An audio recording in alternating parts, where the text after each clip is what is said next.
Bienvenue dans la foire aux questions. On va essayer de répondre à vos questions donc et à vos commentaires, positifs ou négatifs, que vous avez pu nous laisser sur les différents réseaux sociaux et sur YouTube après les différents épisodes de Campo. Et surtout, abonnez-vous. Vous avez déjà tous un carton jaune. Ceux qui ne sont pas abonnés, vous regardez. Il y a plus de 300 000 personnes, 400 000 personnes qui regardent les épisodes, mais vous ne vous abonnez pas. Donc, regardez et abonnez-vous quand même. Sinon, je vais sortir les cartons. Bonjour Smaïl, c'est Islam Slimani. Évidemment, on commence par Islam Slimani, c'est le record, plus de 325 000 vues de l'épisode avec l'international algérien, plus de 1200 personnes à commenter. Vous avez beaucoup relevé des sujets importants, à commencer par celui sur la question des binationaux. T'as choisi d'être algérien?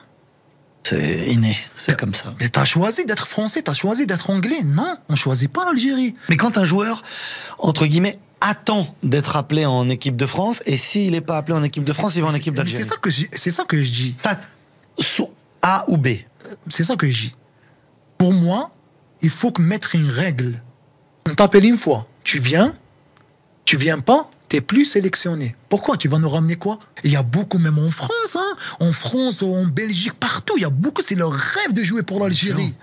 C'est leur rêve. Pourquoi eux, c'est leur rêve?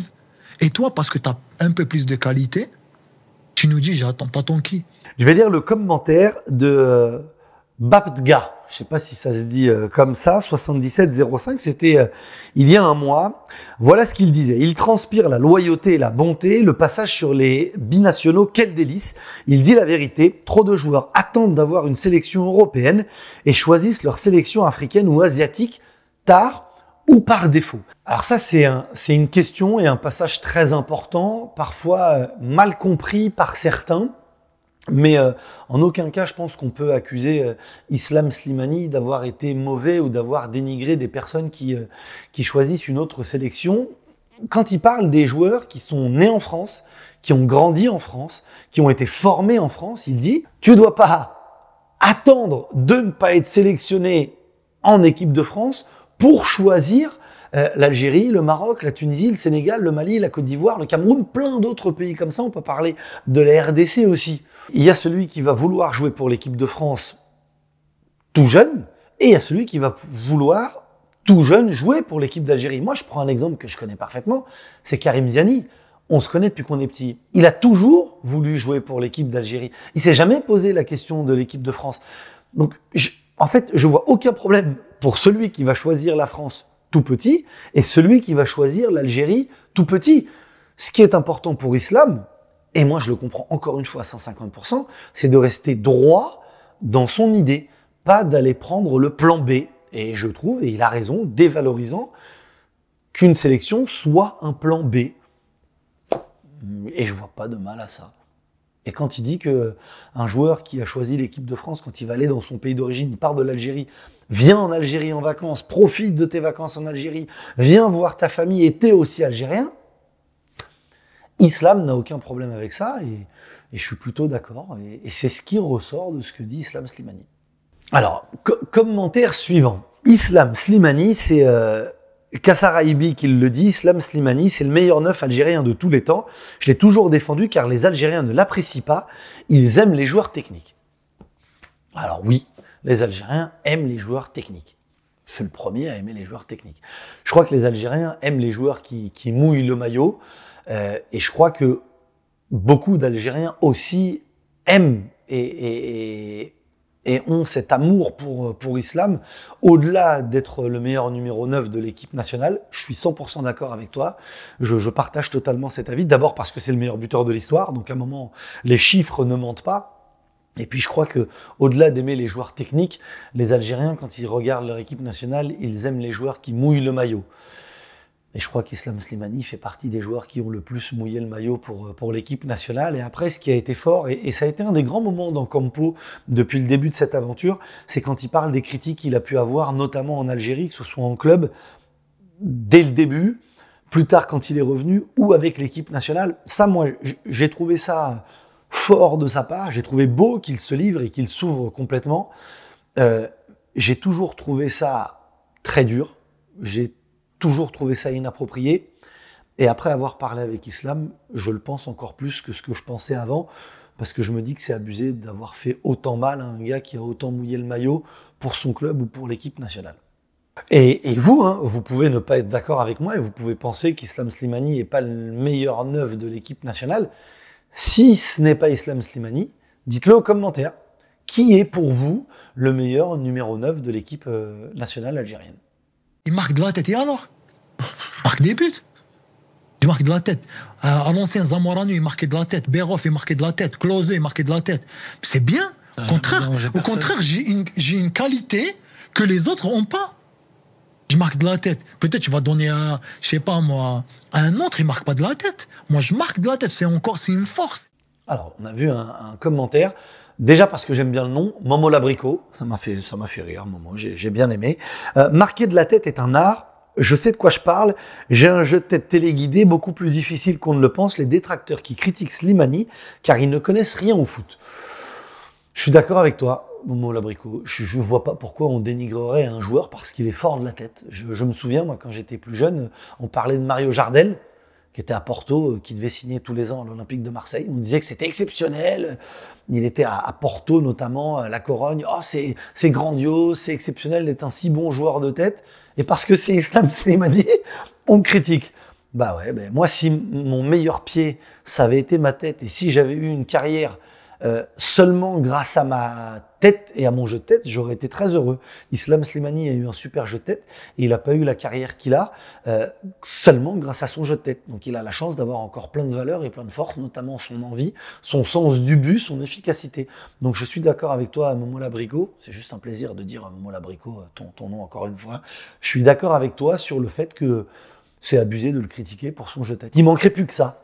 Vous n'êtes peut-être pas d'accord, vous pouvez le dire.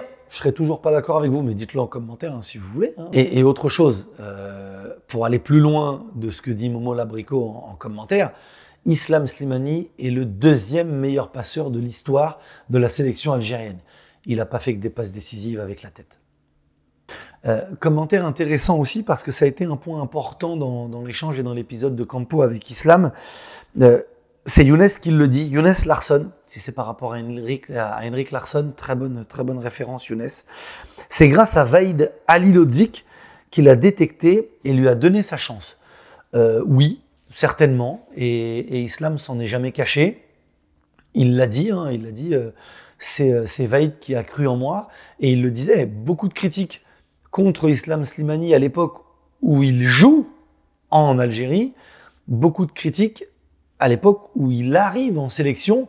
Il est très critiqué, il marque, il est décisif, mais il se fait encore critiquer. Et Vaïd lui a fait confiance parce qu'il était droit dans ses bottes, certain de son choix, mais aussi et surtout certain des qualités d'Islam. Et ce qui a été fort, ce qui a transpiré quand Islam parlait de Vaïd, et je pense que ça va bien aussi avec ce que dit Slimani, c'est le travail. Vaïd, c'est bien, mais c'est surtout le travail. Et je pense que c'est ce qu'il fallait à la sélection algérienne à ce moment-là, et c'est ce qui allait le mieux certainement, et ce qui a fait en tout cas que ça allait aussi bien entre Vaïd et Islam Slimani. Islam Slimani représente, selon moi, parfaitement ce que Vaïd demande à des joueurs. Et si en plus vous avez l'efficacité, donc Vaïd a eu raison, mais surtout, Islam a donné raison à Vaïd Halilhodžić de le sélectionner et de lui donner cette place dans l'équipe nationale algérienne. D'ailleurs, pour vous, aujourd'hui, c'est Petković en sélection. Où est-ce que vous le placez, Petković, dans les sélectionneurs algériens, dans les sélectionneurs de l'équipe nationale, qui est pour vous le meilleur sélectionneur de ces 20 dernières années? Il y a peut-être beaucoup de gens, je pense, qui vont parler de Djamel Belmadi. Moi, je dirais quand même Djamel Belmadi. On va pas oublier Rabah Sadan, mais je serais curieux de savoir, avec l'histoire du football algérien et aux périodes différentes du football algérien, qui, selon vous, est le meilleur sélectionneur de l'équipe nationale depuis les années 2000. Donc, il y aura Rabah Sadan, Djamel, Vaïd, Petković, Gourcuff. Beaucoup avaient parlé de Christian Gourcuff. Je suis curieux d'avoir votre avis. Pour moi, c'est Djamel Belmadi et Rabah Sadan, parce que Rabah Sadan a relancé l'équipe algérienne et Djamel Belmadi l'a sublimé. Ouais. Moi, si j'étais président de la fédération, je sais pas moi, un jour, Inch'Allah, je serais président de la fédération. T'aimerais bien? Oui, un jour, hein. Un jour, pourquoi pas? Quelle serait ta première décision, ou en tout cas la direction que tu prendrais pour le foot algérien? Tu sais, moi, ça me tient à cœur comme je suis une personne qui venait d'Algérie, ça me tient à cœur de construire un truc pour les jeunes. On a du potentiel, on a des joueurs, ils sont sortis tous ces joueurs. Commentaire de Memo Imo 4377. C'est un homme comme lui qu'il faut pour structurer la formation, la sélection et professionnaliser encore plus le football en Algérie. Tellement de talents oubliés ou gâchés, l'Algérie est capable d'être au rendez-vous de la finale à chaque édition avec un guerrier comme lui à la tête du football algérien. C'est parce qu'à un moment, vous vous en souvenez certainement, Islam Slimani a dit qu'il voulait à terme, à moyen terme notamment, court ou moyen terme, être président de la Fédération algérienne de football. Et c'est là où il a beaucoup parlé des binationaux. Moi, j'aime l'idée que les anciens joueurs marquants des pays aient des responsabilités. Pas seulement pour la gloriole et pour l'image, mais aussi parce que eux ont été au cœur du réacteur, au cœur de la sélection algérienne. Et Islam a été au cœur du football algérien, parce qu'il vient du football algérien. Je suis persuadé, moi, qu'en faisant une bonne équipe autour d'hommes forts, d'hommes avec des valeurs, des convictions fortes, mais un travail très fort, je suis sûr que des choses peuvent être mises en place. Et je suis certain qu'Islam Slimani aurait sa place dans une structure comme celle-là. Je suis incapable de vous dire à quel poste, hein, je sais pas moi qui décide, donc j'ai pas ce pouvoir-là. Mais dites-nous en commentaire si vous pensez que Islam Slimani, ou qui vous voyez comme président de la Fédération algérienne de football, et quelle serait, lui avait dit, ma première décision, ma première mesure, ce serait de dire on t'appelle pour l'Algérie, si tu ne viens pas, on t'appelle plus pour l'Algérie. Est-ce que vous êtes d'accord avec ça? Ça peut être un point important, c'est un vrai point de débat aussi, mais moi je suis persuadé, je suis convaincu qu'en ce moment, la Fédération algérienne travaille beaucoup avec ça et avec cette idée-là, et notamment avec des personnes qui sont à la tête des sélections nationales. Vous irez regarder qui se trouve à la tête des sélections nationales en ce moment chez les jeunes, en U15, en U17, avec les primes ou avec les joueurs locaux. Et vous verrez qu'il y a quelque chose qui se met en place. Et moi, je pense que beaucoup de choses peuvent se faire pour se structurer et pour créer vraiment une dynamique forte et utiliser au maximum, et là je suis d'accord avec toi, Memo, le potentiel du football algérien dans toutes ses composantes. Et le football algérien, c'est le football en Algérie et le football avec la diaspora de tous les Algériens partout dans le monde. Voilà pour les réactions et les échanges après vos questions, vos commentaires sur l'épisode avec Islam Slimani. Ne vous inquiétez pas. Évidemment que j'ai vu ce qui s'est passé parce que le plus dur... Oui, je pense que le plus dur, c'était Van Dijk. Et voilà, ben oui, mais je suis d'accord avec Islam, moi. C'était Van Dijk, évidemment.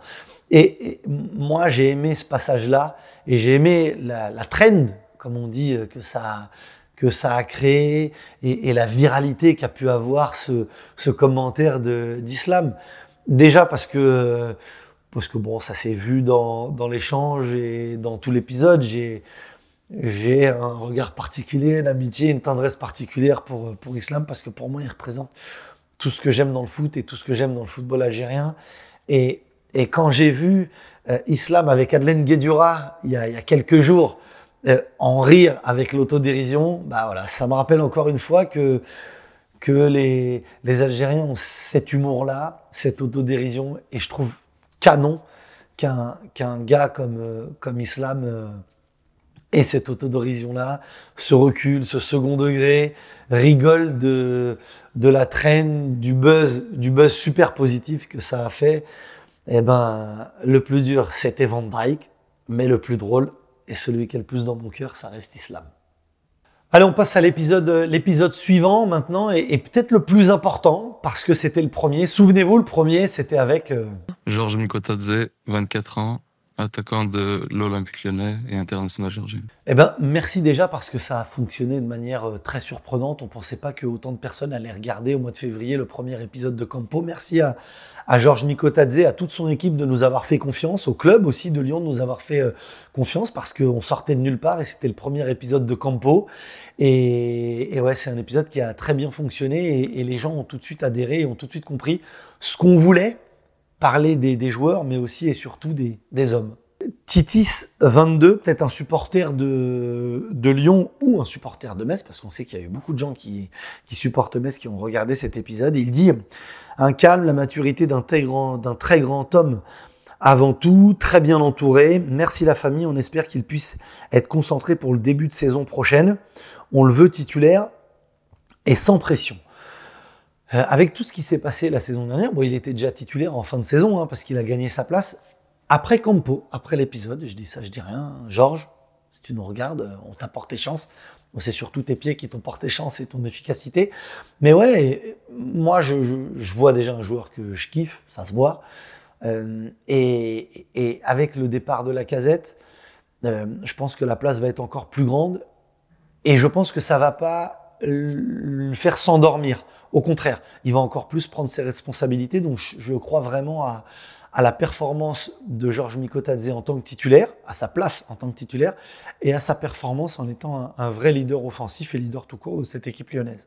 Et en tout cas, ce qu'on a vu, c'est qu'il était très apprécié des supporters. Et peut-être le fait qu'il ait la fibre lyonnaise et qu'il ait envie de revenir et qu'il porte le numéro 69. Donc c'était génial de voir dans vos commentaires le fait que vous aimiez, en plus du joueur, son attachement à son club et à sa ville. C'est quoi tes premiers souvenirs de foot? Quand j'étais en bas, en vrai, je jouais avec mon père. Alors justement, Echo, tu le disais, on a hâte qu'il soit titulaire et que tu développes tout ça chez nous, Georges. Quand je te regarde jouer, je le dis toujours à mes potes, tu as l'ADN street de Lyon, tu me fais kiffer. Il le dit dans le podcast, hein, et pas seulement parce qu'il doit bien aimer la funk. Je sais les Lyonnais que vous aimez beaucoup la funk. C'est un point commun qu'on a ensemble. Mais ouais, il a ce foot-là. Quand on parle de Benzema, c'est pas le profil de Benzema, mais il a le profil street de joueur de rue. Il le dit quand il va jouer avec son papa en bas de la maison, en bas du quartier, et il dit, et comme beaucoup, si t'es pas bon en bas de la maison, en bas du quartier, t'auras pas ta place et tu pourras pas jouer. Donc ça se ressent aussi avec l'ampleur du centre de formation, l'ampleur du football professionnel, tout ce que ça donne, la structuration du très haut niveau. Mais moi, j'aime ça et je suis content que vous l'ayez remarqué et je suis content que ça vous fasse kiffer les supporters lyonnais. Je me régale de voir des gens qui s'identifient à des joueurs parce qu'ils ont l'ADN de leur club, de leur ville et de leur football. Et moi, ça me plaît bien et je pense que Georges colle parfaitement à ça. Alex Vandazi dit super format, Smaïl est parfait dans ce rôle. C'est pas quelqu'un de ma famille, hein, on le dira Alex, promis. Le montage est carré, très agréable et facile à consommer. Hâte d'un prochain épisode. Merci Alex, merci à tous ceux qui échangent avec nous. Et dites-nous, voilà, c'est une petite parenthèse, dites-nous en commentaire qui vous aimeriez voir dans les prochains épisodes. Et puis sur les réseaux, citez-les sur Instagram, sur TikTok, vous mettez. Nous, on est ouvert à tout le monde. On a plein de surprises à vous préparer, plein de joueurs, plein d'entraîneurs, plein de personnes qui jouent encore, qui ont arrêté, avec qui on voudrait partager. Et je suis sûr que ça vous fera plaisir, mais on n'a peut-être pas pensé à des personnes. Donc dites-nous. Et nous, on fera tout pour vous faire plaisir encore et pour partager ces bons moments avec vous. T'aurais fait quoi comme métier si t'avais pas été joueur de foot? Je sais pas. C'est dur. Mais j'aurais... Parce que je faisais des stages avant. En entreprise? Comment? En entreprise? Non, je faisais des stages... parce que j'étais en commerce, moi. D'accord. Donc, voilà, j'ai fait un petit stage de 2 semaines à Carrefour City. Je vais revenir sur un commentaire, Nathan Berne. Tu reprends quand je lui pose quand il dit je faisais des stages avant et moi je lui dis en entreprise et il dit non, je faisais des stages genre à Carrefour. Mikotadze il dit ouais, j'ai fait des stages à Carrefour, j'ai travaillé juste parce qu'il venait pas d'une famille aisée, Georges Mikotadze, et que comme plein de personnes qui sont au collège ou en seconde, tu fais des stages. Ouais, tout le monde fait pas des stages dans des grosses entreprises. Lui, il a fait son stage à Carrefour. Moi, j'ai fait mon stage chez ED l'épicier. Vous êtes trop jeune pour avoir connu ED l'épicier, donc ouais, je trouve ça un petit peu facile de se moquer comme ça. Ouais. Il a fait son stage à Carrefour. C'est peut-être là que ça lui a donné la valeur des choses. Vous pouvez pas critiquer les joueurs de foot en disant qu'ils dépensent leur argent et qu'ils font n'importe quoi avec leur argent et qu'ils n'ont pas la valeur des choses et leur tomber dessus quand ils vous disent qu'ils ont fait des stages à Carrefour. Pourquoi ça fonctionne pas à l'Ajax? Ça fonctionne pas parce que tout simplement le coach ne voulait pas. C'est ça. Thomas Guérin, c'est un bon passage ça avec Georges. Faut détester le foot pour pas le faire jouer à l'Ajax. Même au Real, il aurait été utile. J'aime trop les supporters, un vrai attaquant. Alors oui, Thomas, je vais revenir sur le Real, peut-être pas tout de suite, sur le Real Madrid. Mais j'aime bien ton amour pour Georges Mikotadze, en disant que c'est un vrai attaquant. Tu t'enflammes, et je lui souhaite à Georges de jouer au Real Madrid. Sur le point avec l'Ajax Amsterdam, moi j'ai aimé ce passage-là. Je veux pas taper sur l'Ajax. Je veux pas taper sur les clubs ou quoi, là. C'est d'expliquer aussi, et c'est pour ça qu'on fait ça sur Campo, d'expliquer que le foot, c'est pas aussi simple. Tu signes, tu joues. Non, tu signes, il y a un nouveau directeur sportif, il y a un nouvel entraîneur, tu faisais partie des plans, tu faisais plus partie des plans, alors que peut-être que ça peut être l'inverse. Un nouveau directeur sportif, il t'aime bien, tu jouais pas avant. Moi, j'ai trouvé ça, au contraire, très bien pour expliquer aux gens. Tout le monde ne connaît pas la réalité et le fonctionnement d'un club, le fonctionnement d'une équipe professionnelle ou des transferts. Tu vas signer dans un club parce que le directeur sportif et l'entraîneur, dans le meilleur des cas, te veulent. Au bout de 3 mois, l'entraîneur ou le directeur sportif, ou les deux, sont renvoyés du club.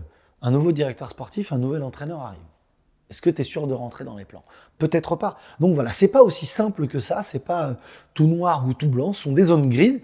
Et moi, j'ai trouvé ça très intéressant. Oui, moi, je l'aurais fait jouer à l'Ajax Amsterdam. Mais oui, aussi, je suis très content qu'il n'ait pas joué à l'Ajax Amsterdam et qu'il soit revenu d'abord à Metz pour mon plus grand plaisir et qu'il soit aujourd'hui à Lyon pour le plus grand plaisir des supporters lyonnais et pour ceux qui kiffent la Ligue 1. Donc ouais, je suis content de ça, mais c'est pour bien expliquer, et c'est ce qu'on va faire dans Campo, expliquer comment fonctionne le football dans la partie immergée de l'iceberg, celle qu'on ne voit pas. Voilà pour ce question-réponse, cette foire aux questions sur les épisodes avec Islam et avec Georges, Slimani et Mikotadze. On va se replonger dans les autres épisodes, on va lire vos commentaires, on va lire vos questions, puis on se retrouve tout de suite, une prochaine vidéo pour d'autres questions sur d'autres épisodes.